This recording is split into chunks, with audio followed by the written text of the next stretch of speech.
جی شیخ، ہمارا سوال یہ ہے کہ انسان جب گناہ کرتا ہے، چاہے وہ مطلب عام دنوں کی بات ہو رہی ہو یا رمضان کی، تو شیخ اس میں انسان کی زندگی میں کیا انسان کی زندگی میں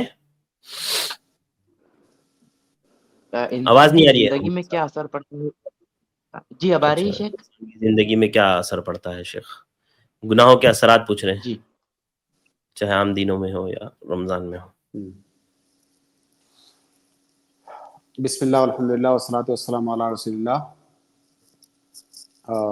پہلی بات تو یہ کہ رمضان کے اندر، رمضان چونکہ ایک مبارک مہینہ ہے، تو رمضان کے اندر گناہوں کی خطورت اور ان کی عظمت یہ بڑھ جاتی ہے۔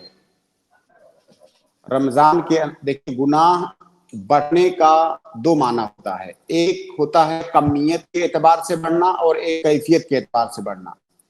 کمیت کے اعتبار سے بڑھنے کا مطلب یہ ہوا کہ آپ نے ایک گناہ کیا تو آپ کو دو گناہ ملے، اور کیفیت کا مطلب یہ ہوتا ہے کہ گناہ آپ نے جتنا کیا اتنا ہی گناہ ملے گا، لیکن وہ گناہ اس ٹائم پہ کرنا زیادہ خطرناک ہے۔ رمضان کے اندر اگر کوئی گناہ کرتا ہے تو جتنا گناہ کرتا ہے گناہ اس کو اتنا ہی ملے گا، لیکن کیفیت کے اعتبار سے رمضان میں گناہ کرنا یہ زیادہ خطرناک ہے بنسبت دوسرے مہینوں کے۔ یہ ایک بات۔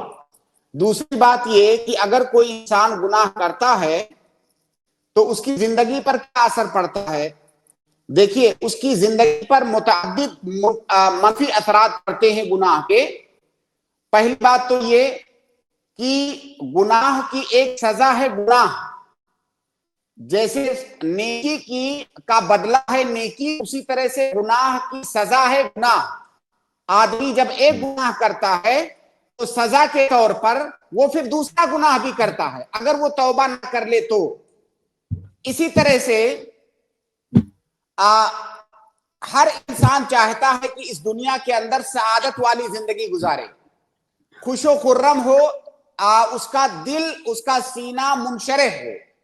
یہ چیز اس کو نہیں مل پاتی ہے۔ جو انسان گناہ کرتا ہے انشراح صدر اسے نہیں مل پاتا ہے، اسے سعادت دنیا کے اندر نہیں مل پاتی ہے۔ اسی طرح سے گناہوں کا ایک منفی اثر یہ ہے، جو سب سے بڑا اثر ہے وہ یہ کہ یہ گناہ جو آپ کر رہے ہیں آپ کے نامہ اعمال میں یہ ذخیرہ ہو رہا ہے، اور آخرت میں اس کا اثر آپ کو دیکھنے کو ملے گا۔ تو گناہوں کا ایک اثر نہیں ہے، گناہوں کے متعدد منفی اثرات ہیں جو دنیا کے اندر بھی ہیں اور آخرت کے اندر بھی ہیں۔